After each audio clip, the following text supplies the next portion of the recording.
easy go.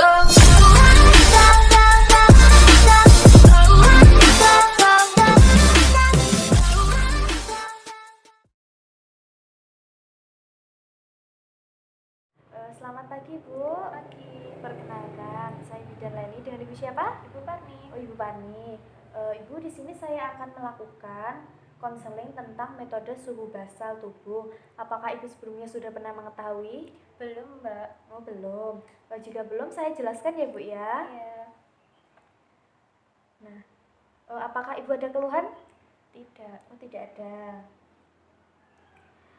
Ibu, di sini saya akan menjelaskan tentang metode suhu basal tubuh pada Ibu agar Ibu lebih mengetahui sih gimana cara mengukurnya, gitu ya Bu ya. Iya. Selanjutnya saya akan menjelaskan tentang pengertian metode suhu basal. Nah, pengertian metode suhu basal itu sendiri adalah metode kontrasepsi yang alamiah dilakukan dengan mengukur suhu tubuh untuk mengetahui suhu basal tubuh Ibu yang dapat menentukan masa ovulasi.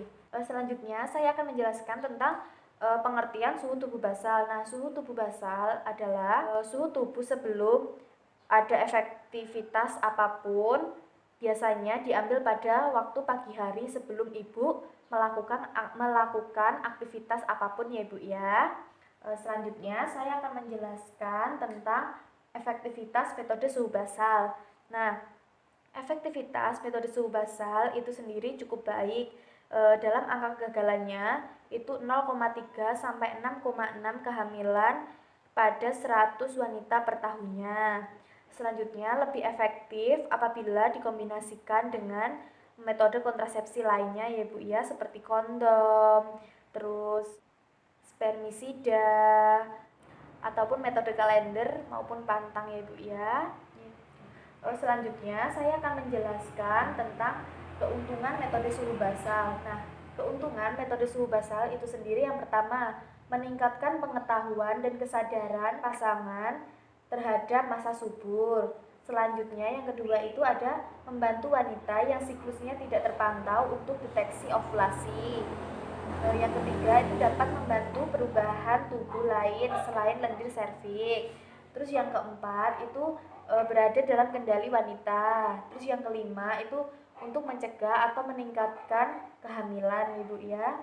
Selanjutnya saya akan menjelaskan tentang keterbatasan metode suhu basal ya Ibu ya. Nah, keterbatasannya itu yang pertama membutuhkan motivasi Ibu. Terus yang kedua itu perlu diajarkan oleh spesialis KB alamiah. Terus yang ketiga itu suhu basal dipengaruhi oleh stres, terus penyakit, kurang tidur, imunisasi juga. Terus yang ketiga itu apabila suhu diukur tidak pada saat yang sama setiap harinya, hasilnya akan berbeda ya Ibu ya. Terus yang keempat itu tidak mendeteksi permulaan masa subur. Terus yang kelima itu butuh masa pantang yang panjang atau lama ya Ibu ya. Selanjutnya saya akan menjelaskan tentang teknik pengukuran metode suhu basal ya Ibu ya.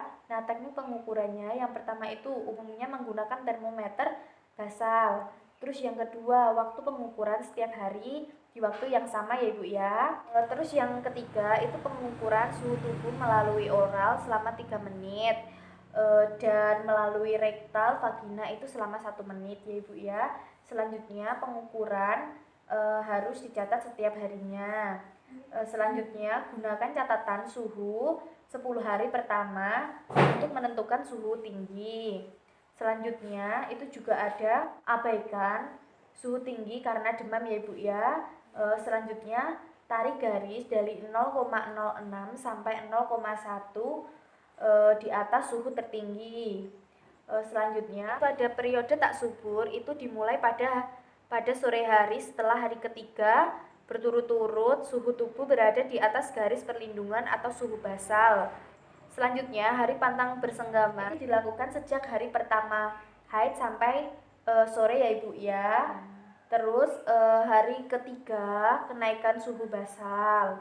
Terus selanjutnya itu ada masa pantang untuk senggama pada metode ini lebih panjang. Terus juga ada kita harus memperhatikan kondisi lendir subur dan tidak suburnya. Selanjutnya, apakah Ibu sudah paham apa yang saya jelaskan tadi? Ya Mbak, sudah paham. Jika sudah paham, saya cukupkan ya Ibu ya. Ya, Terima kasih Bu. ya Mbak, sama-sama. Selanjutnya, saya akan menjelaskan tentang metode KB sitotermal. Saya mulai ya. Sebelumnya, selamat pagi Bu. Pagi Mbak. Perkenalkan, saya Bidan Leni dengan Ibu siapa? Ibu Parni. Oh, Ibu Parni. Ibu, di sini saya akan menjelaskan tentang metode sitotermal ya Ibu ya. Apakah Ibu sebelumnya sudah mengetahui tentang metode tersebut? Belum Mbak. Oh, belum. Jika belum, saya jelaskan ya Ibu ya. Sebelumnya apakah Ibu ada keluhan? Tidak ada. Oh, tidak ada. Ibu, di sini saya akan menjelaskan tentang metode sitotermal yang bertujuan agar Ibu lebih mengetahui bagaimana cara menggunakan metode sitotermal untuk ber-KB ya Ibu ya. Nah, di sini saya akan menjelaskan tentang pengertian metode sitotermal terlebih dahulu ya Ibu ya. Nah, pengertian KB metode sitotermal itu sendiri adalah KB alamiah yang mengidentifikasi masa subur dari siklus haid wanita. Terus metode ini mengkombinasikan metode suhu basal dan mukosa serviks. Nah, selanjutnya saya akan menjelaskan tentang kontraindikasi metode sitotermal ya Ibu ya. Nah, kontraindikasi metode sitotermal itu yang pertama, tidak ada komitmen antara pasangan. Terus yang kedua itu wanita tidak mengamati masa subur karena sifat wanita itu sendiri. Terus selanjutnya itu wanita yang ragu apakah mampu atau tidak senggama tanpa kontrasepsi dalam 10 hari. Selanjutnya, wanita yang mempunyai resiko medis tertentu yang dapat mempengaruhi kehamilan ibu. Terus selanjutnya itu wanita yang minum obat tertentu sehingga mempengaruhi suhu tubuh menjadi tinggi ya Ibu ya. Selanjutnya saya akan menjelaskan tentang keuntungan sitotermal. Nah, keuntungannya itu yang pertama, tidak ada efek fisiknya. Terus yang kedua, aman, ekonomis. Terus yang ketiga itu meningkatkan kerjasama antara pasangan. Terus yang keempat, itu dapat langsung dihentikan jika ingin hamil. Terus yang kelima itu tidak memerlukan tindakan lanjut atau alkon ya Ibu ya. Selanjutnya saya akan menjelaskan tentang kerugian sitotermal ya Ibu ya. Nah, kerugiannya itu yang pertama, tidak untuk wanita yang mempunyai bayi, berpenyakit pasca konsumsi alkohol. Terus yang kedua itu kurang efektif karena harus mengamati dan mencatat suhu basal tubuh. Terus yang ketiga itu perlu kerjasama yang baik antara pasangan. Terus yang keempat itu pengguna harus mendapat pelatihan atau instruksi yang benar ya Ibu ya. Selanjutnya saya akan menjelaskan tentang efek samping sitotermal Ibu. Pertama itu efek sampingnya itu komplikasi yang langsung tidak ada. Terus yang kedua itu persoalan timbul bila terjadi kegagalan kehamilan karena data-data yang menunjukkan timbulnya kelainan janin karena terjadinya fertilitas oleh spermatozoa dan ovum yang berumur tua atau matang. Apakah Ibu sudah jelas apa yang saya jelaskan tadi? Iya Mbak, saya sudah paham. Kalau sudah paham, saya cukupkan sampai di sini ya Ibu ya. Iya Mbak. Terima kasih Ibu atas kerjasamanya. Iya, sama-sama Mbak. Selanjutnya saya akan menjelaskan tentang KB dengan metode lendir serviks. Saya mulai ya. Sebelumnya selamat pagi Ibu. Pagi. Dengan Ibu siapa? Ibu Parni. Oh, perkenalkan Ibu, saya Bidan Leni. Iya. Ada keluhan apa ya Ibu ya? Nggak ada keluhan Mbak. Oh, tidak ada keluhan. Mau tanya tentang apa Ibu? Saya tanya tentang metode lendir serviks Mbak. Oh, saya jelaskan terlebih dahulu ya Ibu ya. Ibu di sini saya akan menjelaskan tentang metode lendir serviks ya Ibu ya. Apakah Ibu sebelumnya sudah pernah mengetahuinya belum? Belum Mbak. Oh, belum ya Ibu ya. Saya jelaskan untuk pengertiannya ya Ibu ya. Nah, pengertian metode lendir serviks itu adalah metode keluarga berencana alamiah dengan cara mengandalkan masa subur dari siklus menstruasi dengan mengamati lendir serviks dan perubahan rasa pada vulva menjelang hari-hari ovulasi ya Ibu ya.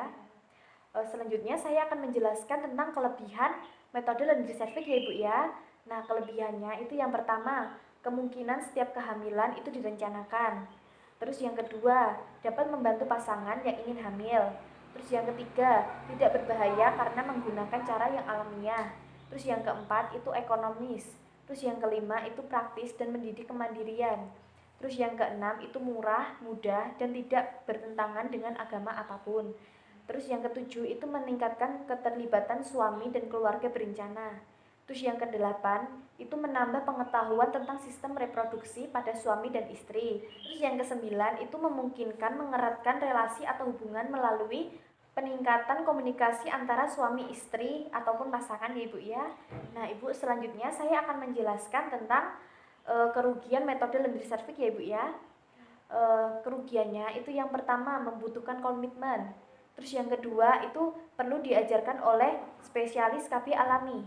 Terus yang ketiga itu dapat membutuhkan 2-3 kali siklus untuk mempelajari metode ini ya Ibu ya. Terus yang keempat itu melibatkan sentuhan pada tubuh yang tidak dikuasai oleh semua wanita ya Bu ya. Terus yang kelima itu membutuhkan tantangan. Terus yang keenam itu jika terdapat keadaan penyulit penentu lendir serviks itu yang pertama itu keadaan fisiologis terlebih dahulu ya Bu ya. Nah, keadaan fisiologis itu sekresi vagina karena rangsangan seksual. Terus yang keadaan patologisnya Ibu ada terjadi infeksi vagina, terus serviks, penyakit-penyakit, terus pemakaian obat-obat.